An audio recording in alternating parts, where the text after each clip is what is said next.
Hi friends, welcome back to the channel. My name is Kat and we have a new video for you today. So you might have seen already, but I am participating this year in the hardest reading challenge you've ever done, which I'll pop up the bingo board. Looks fairly easy until you realize that each square on it corresponds to potentially up to 10 books that you need to read for each square. And this is difficult. It is intensely difficult, but I have decided to set a goal for myself where I'm going to try to finish this before it is done in July. And this is going to require a crazy commitment over the next few months. And I also decided, why not just do a video devoted to each square on this? So here we are today where we are doing the subgenre square. And this one, essentially, you need to pick a genre of book and then read 6 books within different subgenres. And I decided, why not go with one of the genres that I do tend to read more of, which is romance. And we are doing 6 different subgenres within this. So the ones I've decided on are historical, contemporary, suspense, so more of like a thriller romance, paranormal, fantasy, and sci-fi. Sci-fi is going to be very alien. So we're going to be reading one book from each of these subgenres and just see how it goes. I have so many of these books like checked out on Kindle Unlimited, and they're just the types of books that I always am picking up and can just fly through.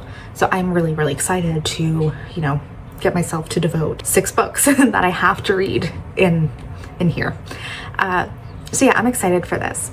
And just quickly mentioning, for the hardest reading challenge you've ever done, I will have the information linked down below if you want to join. It is super fun. It honestly has been so fun so far. And this is like, we don't really have that many videos out for this yet, but I'm having a fantastic time, and this is challenging me in so many ways that did not expect, and I'm really happy to be doing this. So with that, we're just gonna get into the video. I can't wait. I'm excited. I can't wait to read a bunch of romance. And yeah, welcome. Let's get reading.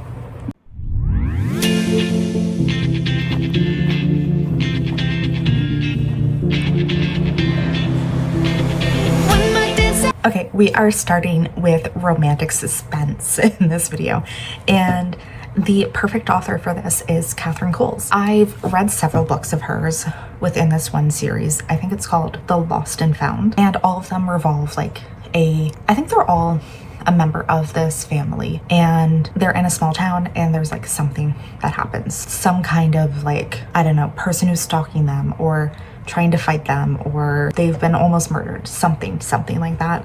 It's a little ridiculous, some of the scenarios, and also the fact that it continuously keeps happening in this small town to people related to this family, but they're fun. They're very fun, and I enjoy a little romantic suspense from time to time. So in this one, we're following a single mother named Aspen. She has moved to the small town and basically hidden her identity, it seems like she's assumed a new identity, and has been living in the small town for several years with her daughter. And it seems, I don't know if she's under witness protection or has just changed her identity, but she is just this really nice lady with her daughter, and catches the attention of this man named Rowan, he's one of the brothers of this family we're following. He's a really gruff, grumpy, isolated man, and he kind of instantly gets charmed by them because she's a huge animal lover, and comes across this deer that is injured one night, and he works for I'm trying to think of the word. I think he's a park ranger.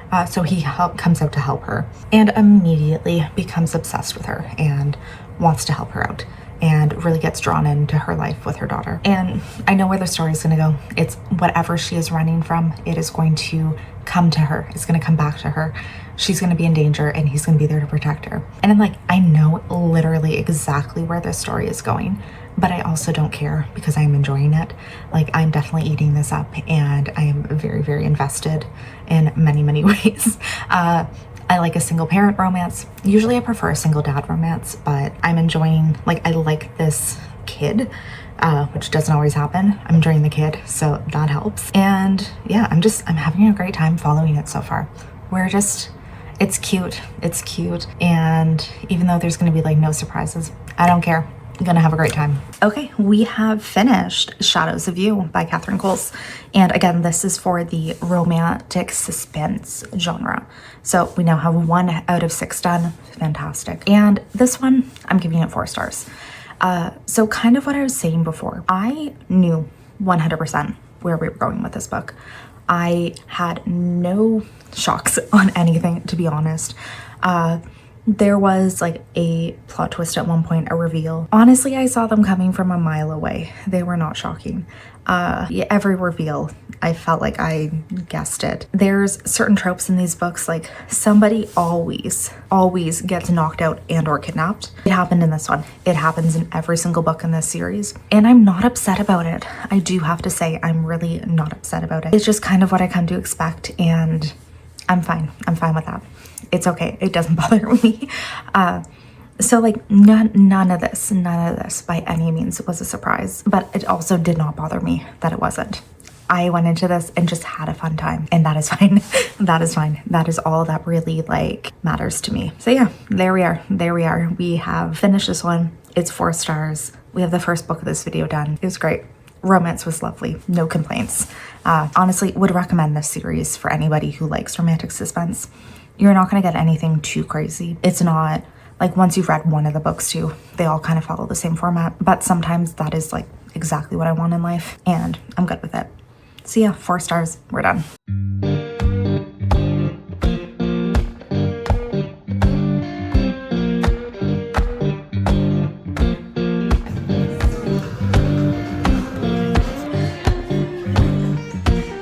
Okay, so what is the perfect, actually, like when you think romance subgenre, what is the top one that comes to mind? For me, fantasy romance. And I know at this point, it kind of has become its own genre, like it is its own entire thing. But I think it would be criminal to not include it as a, subset of romance in this video.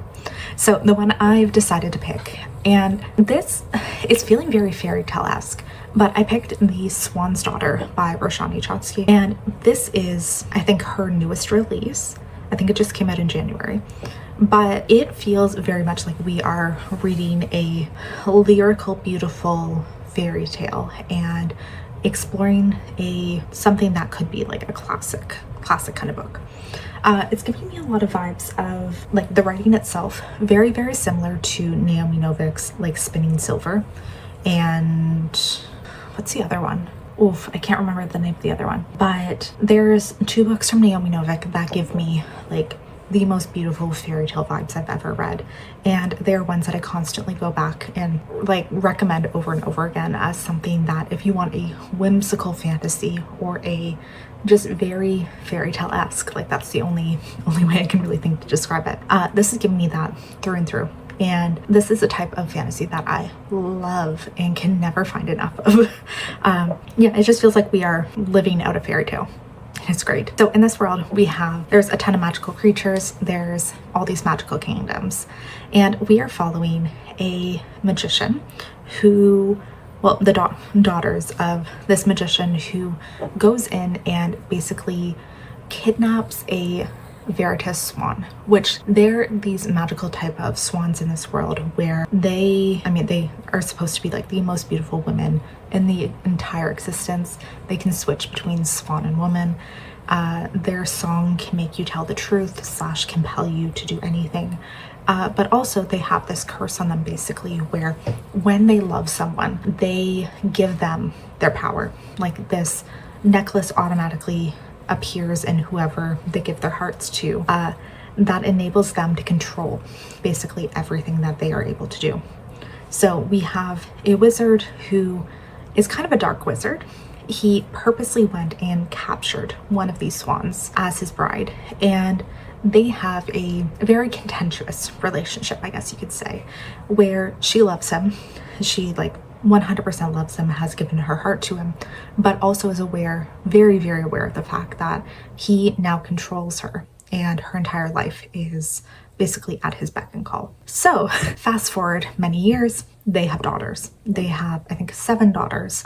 6 of them turn out to be beautiful, perfect swans, basically the embodiment of their mother. But one of them turns out a little different, and she is the only one of them who does not immediately give their heart to her father. She keeps it locked in and kind of keeps to herself, stays her own kind of person. So the 6 daughters who are swans are all trained to basically go out and seduce princes, kings, lords, and gain all of this power for their father. While our other still beautiful but non-swan one, Demelza, she remains at home and learns magic with her father, and really just kind of tries to embolden herself to him, because she feels that she is the odd one out and not quite as wanted as her sisters, I guess. As she is helping her father, she comes across this spell for immortality that he's been struggling with for years, and unfortunately comes to the conclusion that the way to win it is for her to sacrifice her heart to him, and if he does so, if he steals her heart, she can gain immortality. So her mother, trying to protect her, sends her to this distant kingdom that her father is unable to access.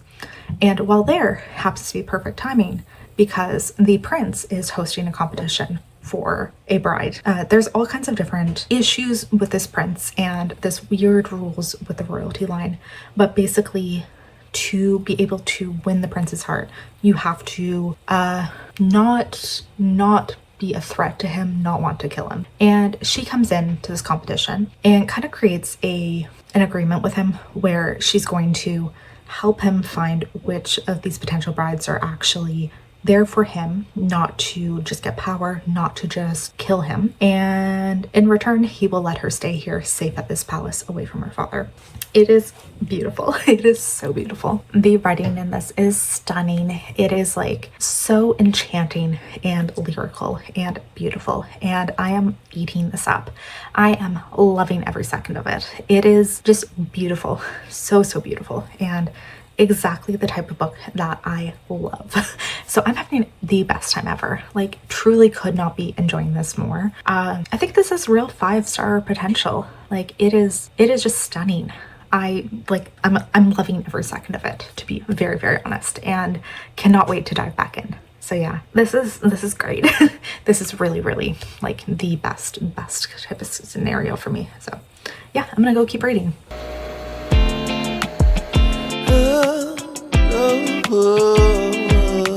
Find my way to you. Yeah. Okay, I have finished The Swan's Daughter, and I'm kind of really tempted to give this one 5 stars. I don't know if it's quite there. This might be like a 4.5 for me, which typically I round up unless it's going to a 5-star, if that makes sense. Like if it's a 3.5, I round up to a 4. 4.5, I keep it at a 4, just as because I don't like to do half ratings. I love this. It was beautiful. Very like lyrical, fairy tale-esque, beautiful, fantastic, lovely. I just loved it. This is just really, really the type of story that I tend to love. And the recommendation I was thinking of, Uprooted by Naomi Novik, very similar to that. And The Bear and the Nightingale by Catherine Center, similar vibes, like just something hauntingly beautiful. And I loved it. Like really, really deeply got invested in this one, and just so incredibly happy that I did pick this one up. Just very, very beautiful. The romance itself, to be honest, I didn't really see the romance, and maybe that's kind of where I'm not giving it a full 5-star, because it didn't feel like there was that deep of a connection between our love interests. It felt like their romance ended up being more of, we have this agreement. You seem like the safe option. You seem like the person I've talked to the most. Like that was kind of the extent of what I really felt for emotions. Otherwise, like I didn't feel yearning, love, anything. Just more friendship, to be very honest. Yeah, and that was kind of the main detractor from this book for me, is that wasn't super invested in that part. Otherwise though, it was lovely and I'm really, really happy I picked that one up. So fantastic. We now have two of our subgenres done. We have 4 to go.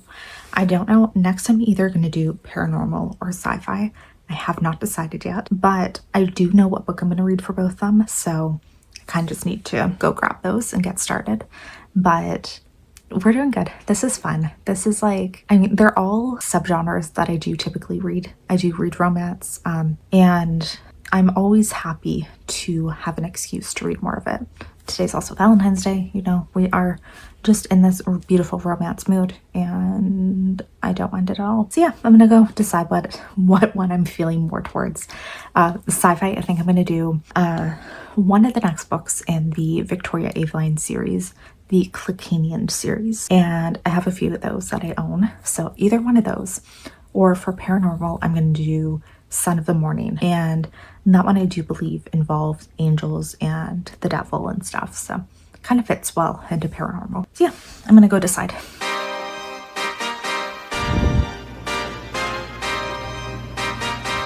Yeah.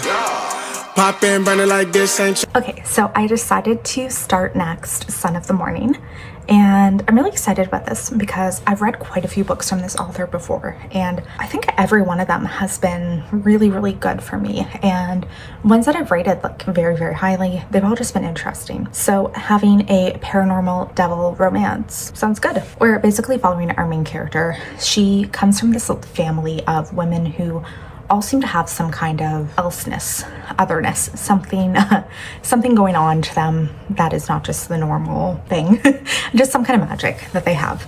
And she has always felt kind of other, even within this group of like, for lack of other word, I'm calling them witches, but they all just have like these weird special powers.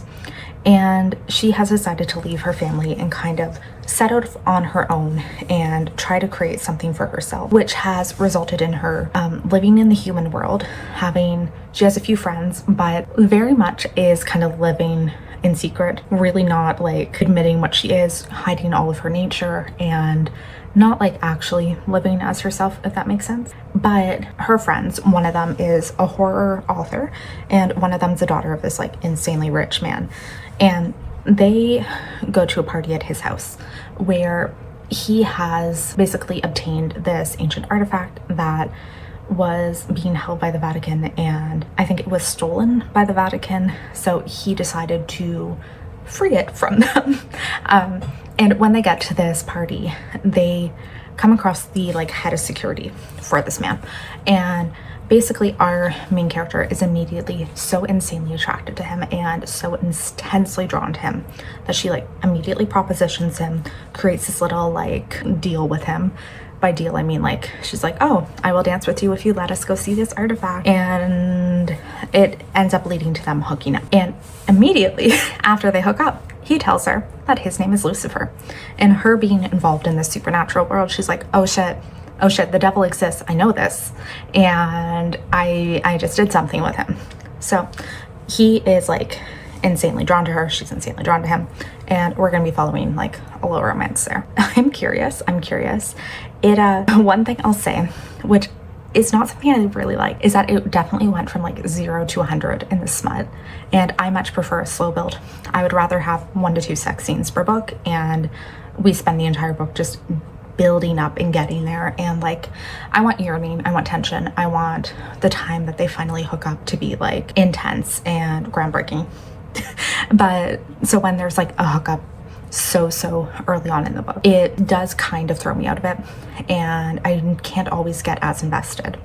So that is one potential issue with this book, and just like kind of something that might cause a little bit of issues for me in getting more into it as we go forward. But very intrigued so far, curious to learn more about like the magic in this world, the devil, all these kind of things. Tell me more, I'm curious. Yeah, it's starting off well, just a little concerned about potentially how smutty it might get. Because while I do like a smutty book, I don't want all sex, no plot. I prefer plot and then occasional sex. That makes sense? So we'll kind of see how that goes.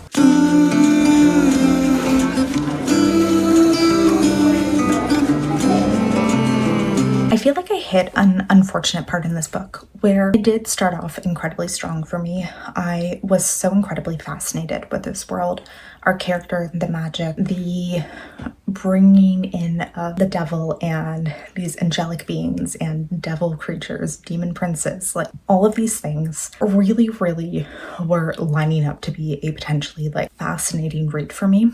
But just something about, I think it was, well, and I know the main thing that lost my interest was the relationship that our main character had with Lucifer. And it was entirely just like, I found them kind of boring. I really wanted more like drama or something with it, or him to be more toxic or something to like really, really make it more interesting. When unfortunately it ended up, I mean, I don't know why, unfortunately, just ended up being a story of like them being completely infatuated with each other and this like mutual, this fighting for the relationship while the world like is all actively against them. Usually things I actually don't mind in books. I just it didn't really add up for me in this one. Yeah, I think I just like really wasn't interested in the character of Lucifer. And that's not something I thought I'd ever say. But also like the story just didn't end up going in a way that I thought would be as interesting. A lot of it was involving this one item of power that our character is kind of investigating, and it didn't really do too much. There were reveals, they weren't really that interesting. The tension didn't feel as interesting. Like just a lot of it kind of fell off for me. And that issue that I was having earlier on, where I found the smut was forefront of the book and it was very abrupt and things went from 0 to 100 very, very quickly, that definitely followed throughout the rest of the book as well. So there was a lot of moments that it just kind of like completely took me out of the story. And that is unfortunately, well, it was very much kind of an issue I was having. So I'm gonna give this one 3 stars. I think it's probably my least favorite thing I've read from this author, which I think at this point I've read the majority of their works, which honestly, backlist is crazy, like writing in basically every genre you can imagine. Yeah, this one unfortunately was just kind of the worst one for me, the least interesting, and yeah, I just didn't get into the romance at all. So kind of like writing was beautiful, writing was very, very beautiful. It just, the story itself did nothing for me. So we are done now with our paranormal romance. And I'm definitely going to go into sci-fi romance next. I'm very, very ready for that. Okay, we have started our sci-fi book, which is Attempting HRCYED by Victoria Aveyard. And I mean, I'm pretty sure I have a physical copy of this. I'm reading it on Kindle because why the fuck not? And if I do, I'll go and grab those covers later and show them because I got a special edition of this series and it is gorgeous. But I really like this series. It is alien romance. I happen to be a big alien romance fan. That's fine. And a lot of these involve a group of humans who are abducted from this one place on Earth. And they were brought basically to this planet, Clickanian, because they have had a very, very declining birth rate over the years. There's basically at this point like one woman born for every 100 men, and society has really like shaped itself in a weird way around that. But this rebel group abducted all of these human females, brought them to the planet with kind of the intent on researching if humans can be breedable to these Clickanians, because in theory we're both like descended from this same race and there's a lot of physiological similarities. So this group was all abducted, and then that group who abducted them has been since caught and brought to justice, but now all of these humans still remain on the planet and are basically unable to leave because Earth as a whole doesn't know about the existence of aliens. Sending them back to the planet would potentially expose them. So there's a lot of things that like now these humans are on the planet and they have to find a way to basically adapt and live out the rest of their life there. Part of it is also this society requires single females to get into these contract marriages where I don't think the period is that long. I think it's only a few months. But the intent that they do, because there's so few females, they have them in these contract marriages to men to increase their chances of procreating. And the intent is also if they do have a child, they are supposed to then peace out and keep going and trying to mate more with other men. So our humans now are being kind of put into these contract marriages just to acclimate them to society and also keep them safe. But anyways, in this book that we're following, we have our main character. She managed to get away from the people who abducted her and then went on this crazy run through the woods. She managed to come across this, I guess he's a guard for the queen, but at this point she's in another kingdom. And he is kind of there with the intent to bring her back to his queen where all the other humans are. But because she's found in this other kingdom, it's a whole political mess. Basically, to protect him from being arrested for going on to this other kingdom, like abducting one of their humans, even though she wasn't really theirs, she lies and says that they are entering into a contract marriage, and that's why he was there, is because he's soon to be her husband. And now we're just kind of following them as they're like dealing with this fact of like, oh shit, maybe we actually now have to go through with the marriage. And also as they're just kind of getting to know each other, she's getting to know the society, and he's getting super tempted by our human lady. It's fun. It's fun. I really, really deeply enjoy this series. I don't know. There's so many things about alien romances that really get me, and this one has so many of them. Yeah, I'm having a fantastic time. It's going wonderful. Okay, let's take a look at these editions that I have because they are so cute. And I got these from Fake Grade. They do these like opus collections of just special editions of completed series, and I have not been buying a lot of books, but these get me. These do really, really make me want to buy more. So first off, we have Choosing Theo.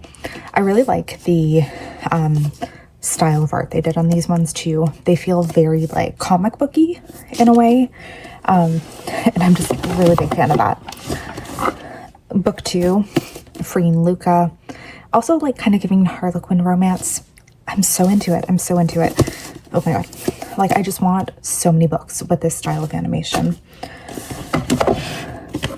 Book 3, Saving Verico. This is one that I have on display for some reason. I kind of like go through these, and I've been keeping one of them on display. And my nephews are 16 now, and they came over, I think it was over the summer, and they saw this one on display and were like, hey, why is there a weird goblin man just getting it on this book? And really like did not have a good response for that one, but he's just a green alien. Then our book that we are currently reading, Temptin Owzed, and love the colors on this one. Don't really like a blonde man, but he does look handsome. A really nice edition. And then book 5 is Using Feho, and I think he's supposed to be like a piratey guy, and he has, again, very long hair. I like that in these guys. But quickly getting into a little bit more of where I am on this one. I am really having a great time. I really just like so many things about this society, and some of the things that I tend to enjoy in alien romances is I like when there's like certain things about human culture that our main characters are teaching the love interests. And this one, there's like this whole thing of like, what is kissing? What is that? This is such a taboo topic. And like the female main characters are like, no, this is what we do. And just like the culture clash, I like it. I like seeing it. It's very interesting. It's very fun. I really like that the society of the Clickanians in this world is very like centered around making sure women are happy. And I think that's a big part of why I like this series so much too, is that women are at the forefront. And even if you think of like some of the other like very popular alien romances, aka Ice Planet Barbarians, that is one where it is primarily a male society. And like I can't remember if there are female aliens. I don't think there are. I think they're primarily all men. And they are, actually no, that might be wrong, because they're a race of people. They have females, but they're just very centered around making sure that human females are happy. And I really like that. I really like seeing it.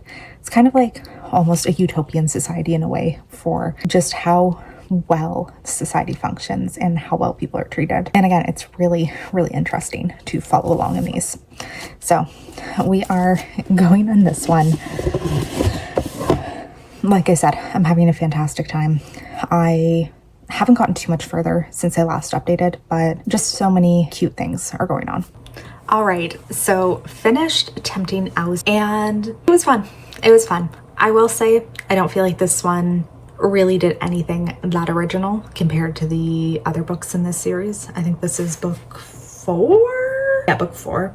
Didn't do anything that was that revolutionary, I guess, and still felt a little more derivative of books 1, 2, and 3. Yeah, it felt like kind of a, I don't know, like throwaway book within this series, just in that it felt very rinse and repeat. But at the same time, I know what I like, and I like this series, so even if it is repetitive, it doesn't necessarily bother me. I am okay going into a book knowing what we're gonna get and just having that delivered. A lot of thrillers do that to me, and I love reading thrillers. Like, a lot of time, predictable, know exactly what you'll get. But you know when you have those moments where your brain is just like looking for exactly that.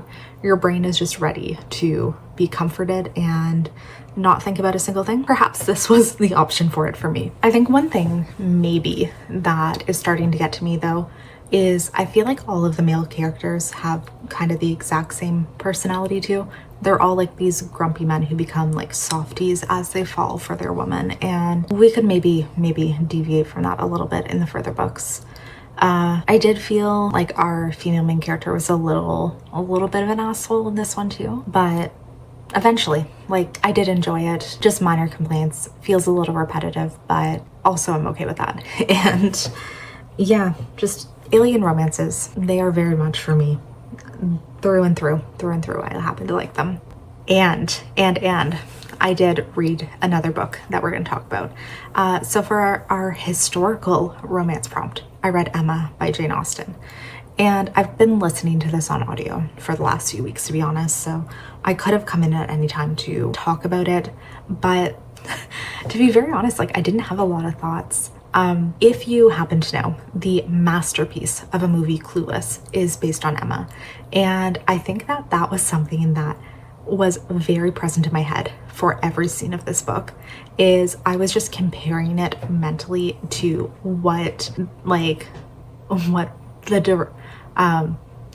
the adaptation was in Clueless, like how these different relationships were playing out in that, and just who each character was. Literally, that is all I could think about for most of this book, is just comparing it to who every character was and just how it was chosen to be adapted that way. But aside from that, I thought this was so boring. And I do happen to like classics, like I'm trying to get more into them. This was intensely boring. It was primarily just Emma being very selfish and just trying to make all these matches, trying to pair up all these people in her life, and then getting very upset when people either didn't follow through on her plan or just very upset and jealous about different relationships that were happening. Yeah, so much of it was just like different characters gossiping about who should be together, and it felt like that was pretty much the entire plot, was just these bored rich people gossiping. And I guess that's the point of it. Emma was supposed to be kind of a just matchmaker who then realizes that she in fact is in love with this other person.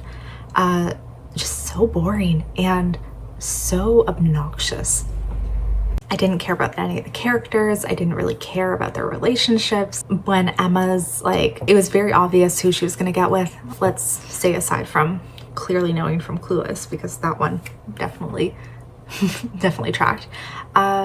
Just boring, obnoxious, boring. Not a fan at all. Like, really, you could just say Emma's a boring busybody who has nothing better to do than gossip about people, and I did not like it. Perhaps my least favorite classic I've read in quite some time.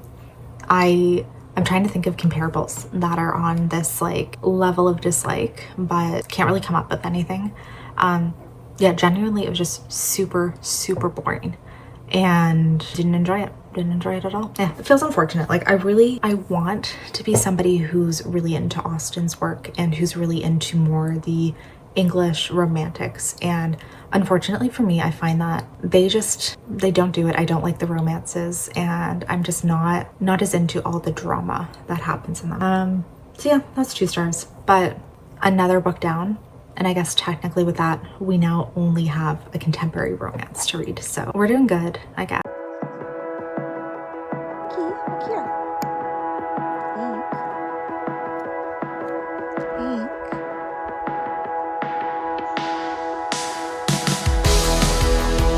We are on to our last book of this video, which is going to be a contemporary romance.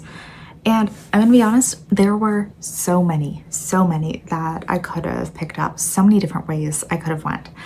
And literally decided to just go with what is expiring soon on Libby, and came across the villain edit. And this one, I'm hoping we can count it as more romance leading, because going into it, I'm a little unsure how romantic it's gonna be, but I'm also like really into this. I happen to be really into shows about reality TV, or I'm really into books about reality TV, and this is exactly what this is. So we have an author who is kind of, I mean, her career is very much on a downward slope. She had a deal for a 3-book series. It ended up getting canceled because the publishers really didn't like what she was doing with this series. And now, to an attempt to kind of reignite her career and bring more attention to her, she agreed to sign up for this reality TV show, which is like The Bachelor. It's The Bachelor through and through. And we're following her on this journey of the show, but also then in real time, like as the show is airing, we're seeing transcripts and different like messages and news articles about how terrible the edit is on her, and she is 100% coming out as a villain. Like, they re-edited every single thing she said to make her sound like this absolutely terrible person. And it's fun to see it that way. And it's fun to see. I like reality TV, so it's kind of always just fun to read a book about it. And you know that the edits happen, like that people definitely get terrible edits, and that is a huge thing of why some of the villains are present. Is just the editors decide to make a narrative and somebody happened to say things out of context, and it's very easy to exploit. So it's kind of fun seeing that. So where I think this is going to go, a few days before starting to shoot, she was in LA and came across a random man at a bar. They had a one-night stand. Then on the first day of shooting, lo and behold, guess who happens to be a producer of the show? So I really expect that it's going to be a romance between the two of them.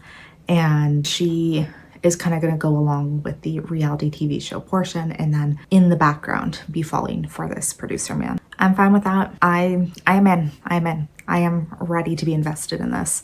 I am ready to just go along with everything it's telling me. So let us hope that this actually leans more romance, because I'm like, to be fair, didn't really look up to see if it's actually going to end that way, but hopefully it still fits for this video.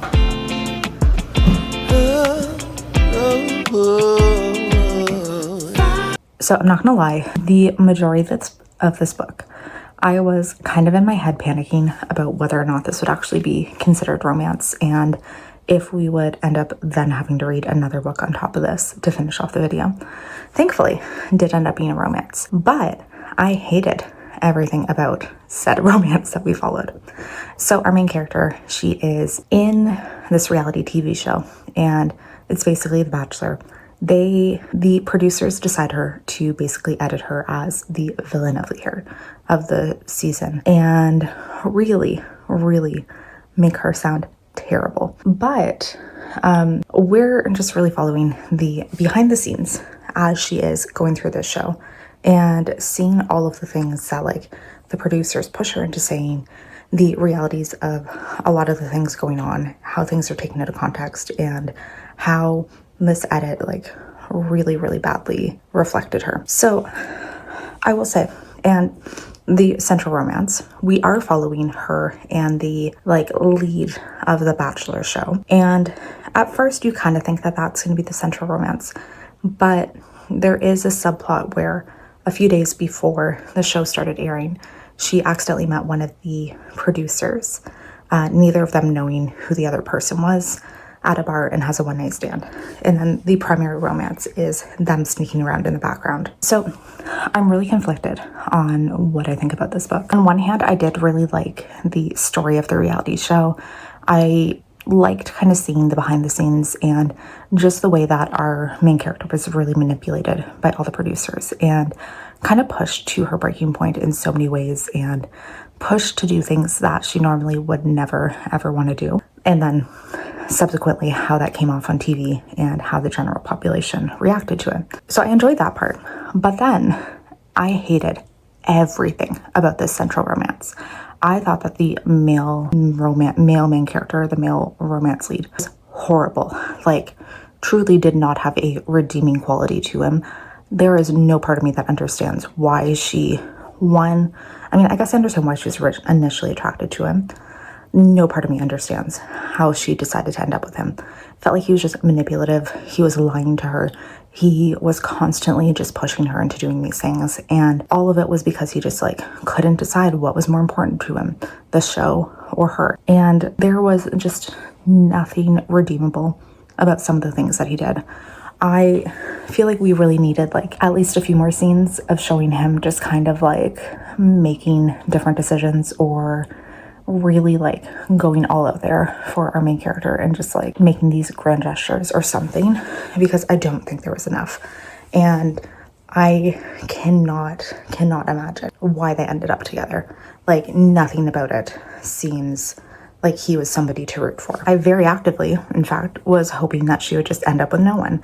Really deeply was hoping that that was how the book would end up. So it's hard because I enjoyed the story, but because of this romance that I hated, kind of want to give it a 2-star. And I'm just coming out of it feeling almost bitter and gross because I just hated this romance so much. So I don't know. Let's like 2.5, somewhere around there is probably where we're going to end up. But now that we're done that one, we have read officially a book for every one of these romance subgenres we decided to do.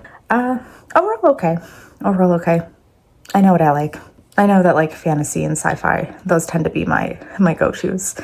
And otherwise, like historical, never going to be my thing. But this was fun. And even better, we have another square finish for HRCYED. So thank you for watching today's video. We will, of course, be having many more videos like this coming up soon. And hopefully I'll see you in a video very shortly.